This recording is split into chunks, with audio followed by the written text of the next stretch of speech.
So I'm using the same deck that I used when I presented about a year and a half ago, but I'm making a couple of changes based on the changes of our company. So a lot of the information is still the same.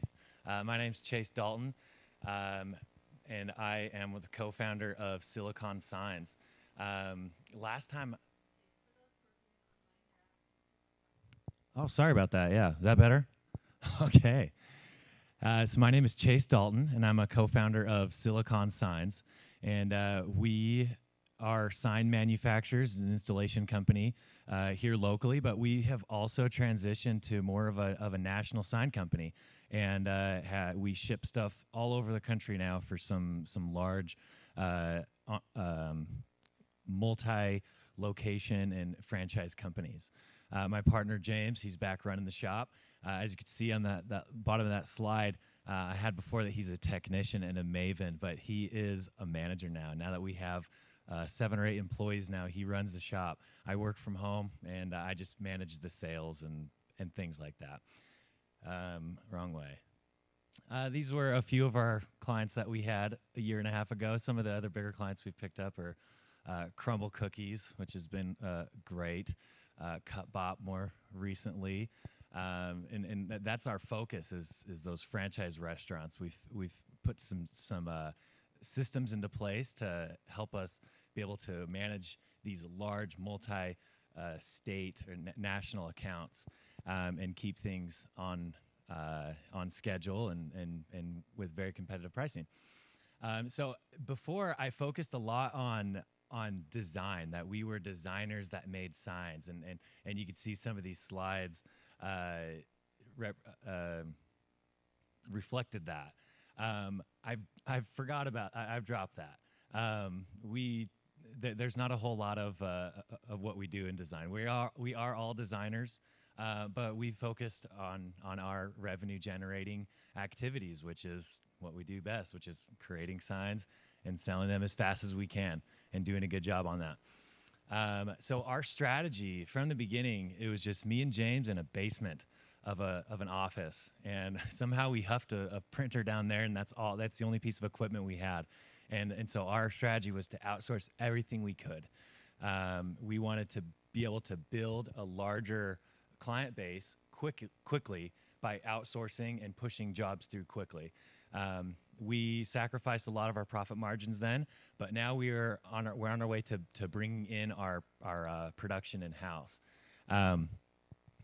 We were going to do it a little bit slower, but once COVID hit, we decided that was our timing to capture all the profits we could. We weren't sure if the jobs were going to keep coming as quickly as they were, and so we got some money from the SBA, from other government programs and grants, and we bought a bunch of equipment, a few more employees, and we are pretty much all in-house as far as production goes. So that has made we're a little more leveraged now, of course, but we are able to capture more of the profit margins and have more control over our pricing to maybe capture some of these bigger clients as well. We still have 5-star reviews on Google only. Knock on wood. Somebody for me, please. It's been great. We take care of our clients. When something goes wrong, we fix the problem. I think that's the biggest thing. Things will go wrong, but when we make a mistake, we fix it. Even if somebody else makes a mistake, we tend to fix that too, because it's just not worth the negative reviews and press. We do have word of mouth advertising. I'm the only person who really does any sales, and I really don't do that much sales. It's mostly account management. And then we have other account managers as well in the office. This is more of that kind of design stuff. We still make beautiful signs, and we try to be different. And it's been really fun being here in the Silicon Slopes and having people try to be a little bit different. Built Bar is just bought a couple buildings over at American Fork. And if you haven't seen the inside of their building or the outside, it's beautiful, and we're helping them decorate that. We've had a lot of fun doing that. So some issues that we're still having and have run into that we'd love some feedback on from the community here. Before, we were in a lawsuit, and what I'm allowed to say is it was settled in a mutually beneficial way. So that's all we could say about that. But we are ready to grow without that monkey on our back. We were in a lawsuit since the first week we were in business, because sometimes people don't want you to be in business that are doing the same work as you. But that's over, and we're better for it. And I feel like I got a little in-house MBA and law degree at the same time. So that's been wonderful having that over. So before, with our financials, we were doing a lot of bank balance accounting, where I just kind of had to use a Ouija board and say, okay, can we buy this? Can we hire another person? There's this much money in the account. I've worked a lot closer with a CPA and a bookkeeper to keep things on track. I've contracted with now CFO to do some projections for us. That's been helpful, but I'm still not there yet. I still feel like I need to use my checking account as a gauge of when to make business decisions and growth decisions. And I'm not sure how to get out of that. And so I'd love some advice on what you guys have done or what you've seen or read about to make sure that you knew what the financials were of your businesses. We're still struggling with where to grow, how to grow, when to grow. We're just going with our guts right now. And if there is a system or a formula, I'd love to know about that. And then a few questions I have for you guys. Tips on becoming more financially aware, like I said. And then we're transitioning into, in closing, we're transitioning into this new phase where me and my partner aren't needed as much. We have a really talented group of loyal employees who are wanting to have more responsibility and wanting to take over. And we need to get out of our own way. We're trying to put systems into place so that we can do that. And we're ready to, and we'd like to, but it's tough giving up some of the control. I heard a quote that said that, it might have even been here when I was presenting last year, but that the strength or the weakness of a business is the strength of the founders. And we're starting to see that. Me and James need to get out of our own way so that we can allow our employees to thrive. And if there's any advice that you guys could give me to help us be able to do that, that'd be wonderful. That's all I have for today, but again, I thank you for your time and welcome any questions or comments or advice.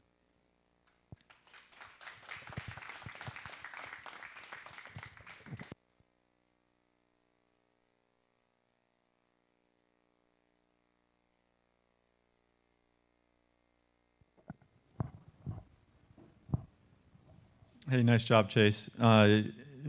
Just curious, when you were talking about one of your big challenges is how do you know when to grow and where to grow and how to grow?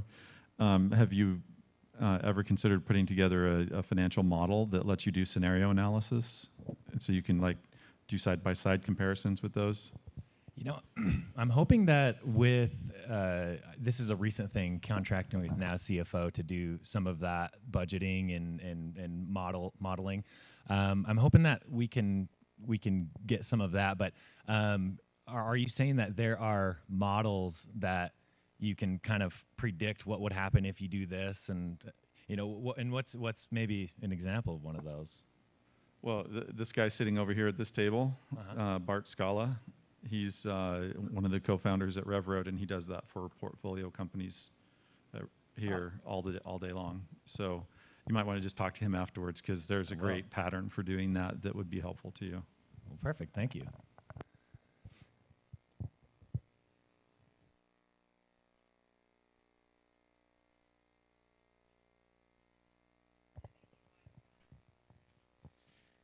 So it sounds like you've made some effective pivots before.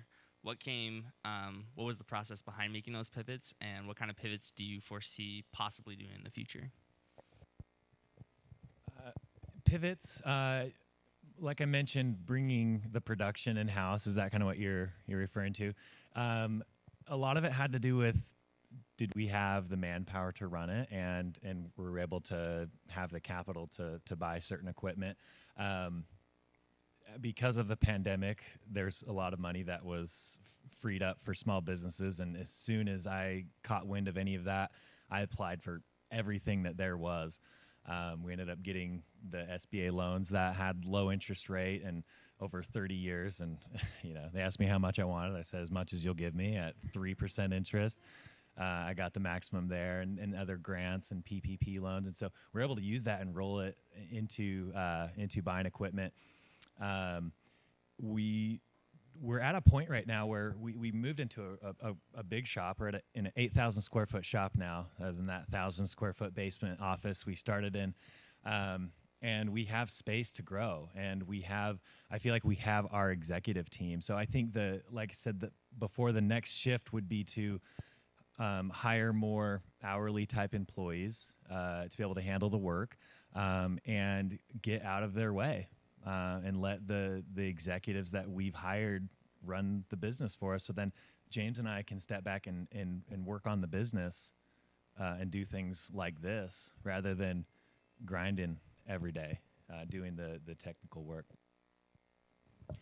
Recently, I learned about a business concept called the Hedgehog Concept, and I think it's really incredible. Part of it talked about how every business, every firm needs to think about what they do that's better than anybody else, that nobody else can really replicate. Have you ever thought of that, or what is that you guys do that nobody else can really replicate? Well, I'm not a sign guy. I didn't study sign sciences in college or anything, but I have a background in sales, and I just like hustling.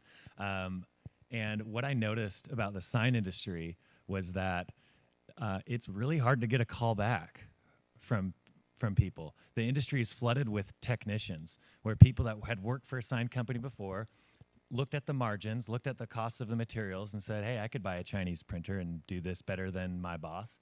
And so they run out and they buy 1,000 square foot basement office and try to run a sign company out of it. What we do differently is that there's customer service in there. We're not just technicians. My partner, James, he does come from the sign industry, and he's amazing. Anything there is to know about it, he knows. But on the other half of things, I respond to people's emails, and I get them quotes back within minutes or hours if I can.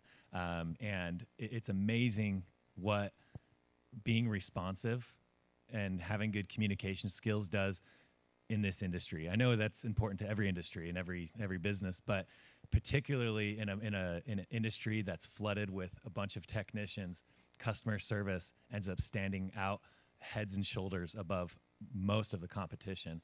And so it sounds weird and it sounds simple, but that's what we've done that's different than everybody else. Not everybody else, but most of the companies out there, is we respond to our emails, and we call people back, and we answer our phone, and we're available all the time.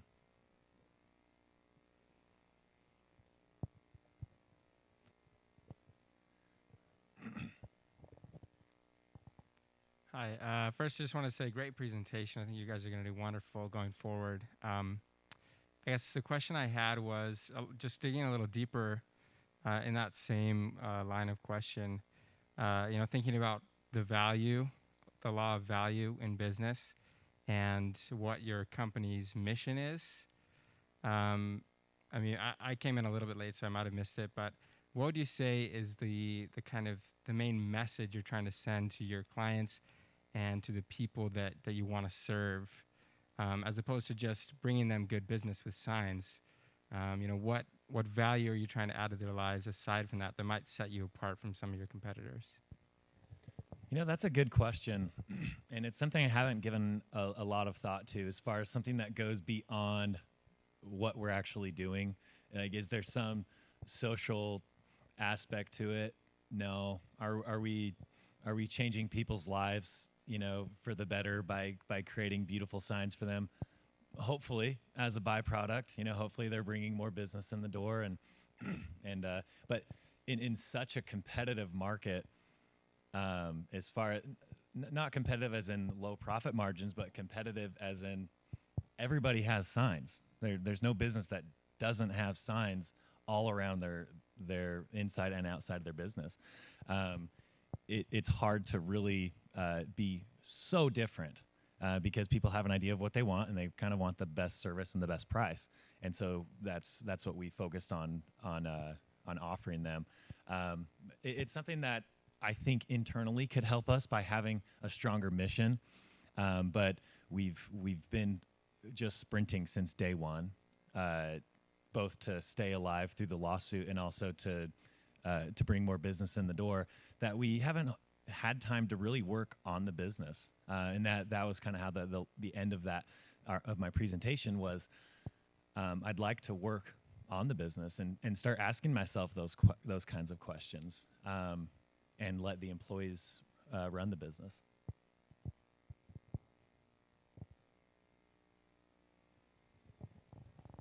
Hey, so correct me if I'm wrong, I might have misheard, but you said that most of your marketing was done word of mouth. I was just wondering if you tried other avenues or if that was just something that works best for you. Yes, we've tried some Google ads, and our return on investment was actually pretty good. But we, I know this sounds stupid to say, but we stopped our Google ads because it was too much business, and we wanted to focus on the clients that we had and take care of them. Our model is to go after repeat clients, like those franchise clients, because then we don't have to spend as much money on a sales staff. We just spend money on account managers. And then I've been able to go out and somehow get in front of the right people to get these franchise restaurants and accounts. And so the one-off clients aren't really who we're going after, and Google seemed to be bringing those ones in.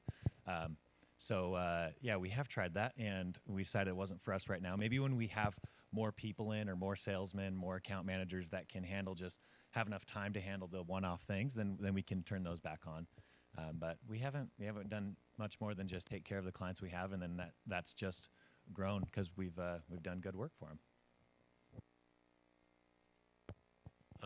So I remember a year and a half ago when you presented, you talked specifics on where your company was at with revenue. I was just curious, have things improved consistently, or has it been more of like a feast or famine type deal? It sounds like you guys are doing well, though. Yeah, we at that point, I think we were coming up on maybe a $500,000 in our first year. That was in the beginning of 2019. For our first full year in business. So 2019 ended with about 1.2 million in revenue, which we were ecstatic about. We were on track for about 1.5 for 2020, but the universe has some different ideas for that. No, we're still on track for to do about the same as 2019, about that 1.2. And we're really, really excited about 2019 and some of the projections that we have. And we've talked to some of our clients that have these multiple locations that are opening 50, 60 to 150 locations next year. So that's part of our gear up of buying a lot of the equipment, was getting ready for 2021. So 2021's our year, guys. It's not 2020. Yeah. So, but yeah, things have gone great, but we're still hungry, and we're ready, and we're capable of doing more. Sorry, I already know I asked a question, but I noticed that you have for one of your clients up there UVU, and I was just curious if you've tried to kind of get a foot in the door with the K through 12 schools as well, just because I know, walking around, you can see they have tons of vinyl signs constantly going up, just like the ones here on the stage. And, is that something you've attempted to do? Is there already kind of one sign company that's kind of monopolized that whole market, or are you looking to get in there as well?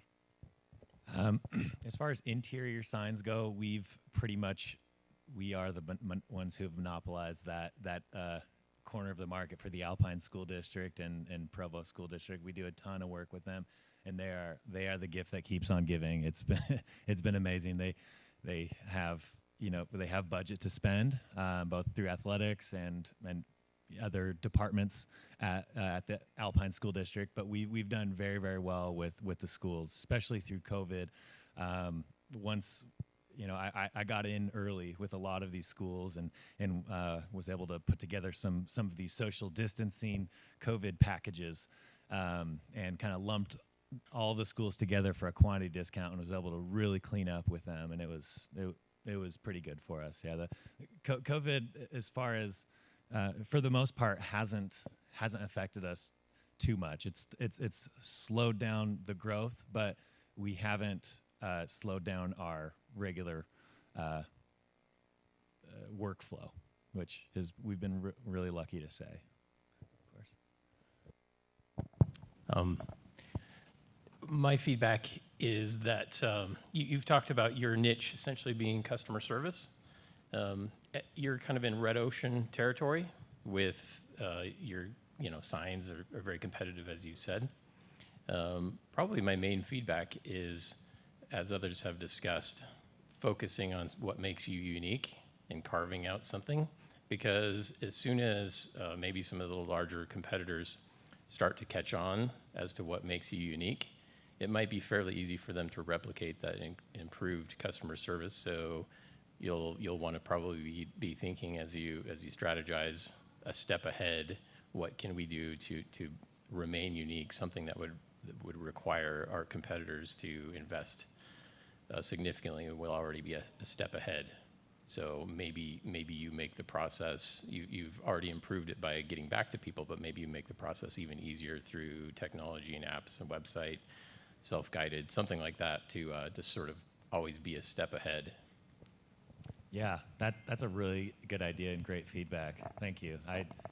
So what you're saying is use the customer service and excuse me, our communication, and find ways to expand on that within other realms while still keeping the focus on the customer service. Right, maybe using technology to sort of double down on this idea of being a really easy company to work with. Yeah, I like that. Thank you. Darren Hall, the CEO of RevRoad right here, he recently had me read this book by Jim Collins. It's called Good to Great. I don't know if you heard of it, but I think it's that book. I really think it really focuses a lot on that. Like I talked a little bit earlier about the Hedgehog Concept. I think it actually talks a lot about that. Really honing in on what makes your company different, or what ways for you to go forward that'll be crazier than anything else anyone else is doing, and kind of what he talked about. I suggest you read it. Maybe I think it would be a good help. So good. It's called Good to Great. Good to Great And by also Jim Collins. Hedgehog Concept. Yes. Okay. I'm gonna log those away. Thanks.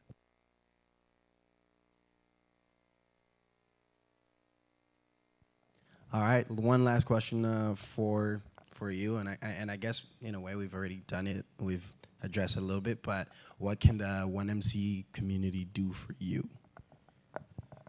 You know what? I should probably be coming to more of these meetings and presentations and just learning from you guys. I love free advice and free information, even if I have to pay for it. I love that too. But just information is wonderful. It's been rare that I've implemented something that somebody smarter than me has told me and it hasn't worked. So I want to do more of that. I'm not a self-professed great entrepreneur. I'm just someone that had an idea and found a great co-founder, and I've been able to support my family and others with it. So I'd like to continue to learn and maybe do this a couple more times with some other businesses. So thank you.